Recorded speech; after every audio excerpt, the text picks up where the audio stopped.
So as I do from time to time, I'm going to point out something very simple in the scriptures that we missed, because our first reading is extraordinary. But I doubt any of us know why. You see, first off, Israel was set up so that it wouldn't have a king. It wasn't supposed to. God was very specific to Moses, like, you shouldn't have a king, but if you have a king, here's the rules that the king needs to live by. David kind of lived by those rules. Solomon to a lesser extent. Saul will not. He will at first, but Saul's just going to lose his way. And the power and the women and the money, it's just going to corrupt him. And he'll become so despondent eventually that it results in the death of his own son. And then Saul will take his own life. But what makes Saul special? Our gospel helps to understand that. As human beings, we have a natural inclination as animals to cast off the sick, to cast off those who might break social cohesion.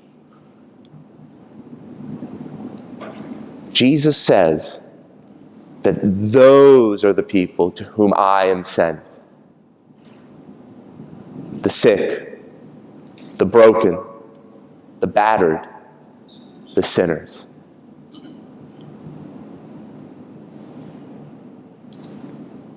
Saul is a Benjaminite, the tribe of Benjamin. St. Paul is also of the tribe of Benjamin. His name is Saul. He's named for King Saul. But King Saul wasn't a good king. So why 1,000 years later are mothers still naming their sons after the bad king of Israel when David comes along?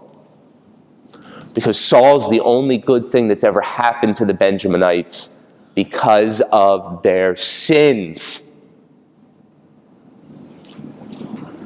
I won't get into the specifics, to be honest, because I forget them. I forgot to look it up. But in the book of Judges, it might be in the book of Joshua, but in that time, after Moses dies, before the kingdom is established, there's about 200, 250 years. And during that time, the Benjaminites do something horrible. They betray the rest of Israel through their actions. They betray the covenant. They despoil themselves, degrade themselves. They cast off their dignity. And the rest of Israel has to stop them. And the Benjaminites are crushed by their brothers and sisters. And the rest of Israel never forgets.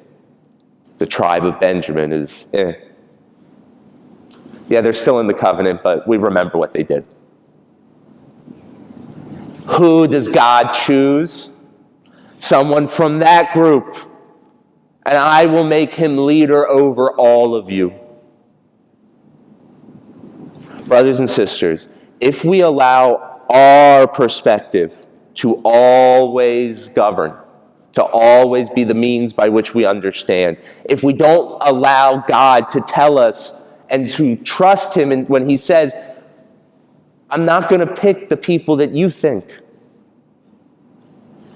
I'm not going to send my prophets, my missionaries, my priests to the people that you think.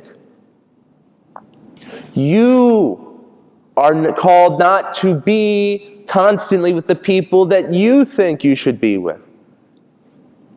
Because God is found on the margins. Whatever that may be, the immigrant, the sick and dying, the prisoner. Christ identifies with them because they're the ones who need God the most. And so, brothers and sisters, if we could cast off our own prejudices, just like the Israelites had to do when Samuel announced, it's a Benjaminite who's going to be king. They're not going to take that news well.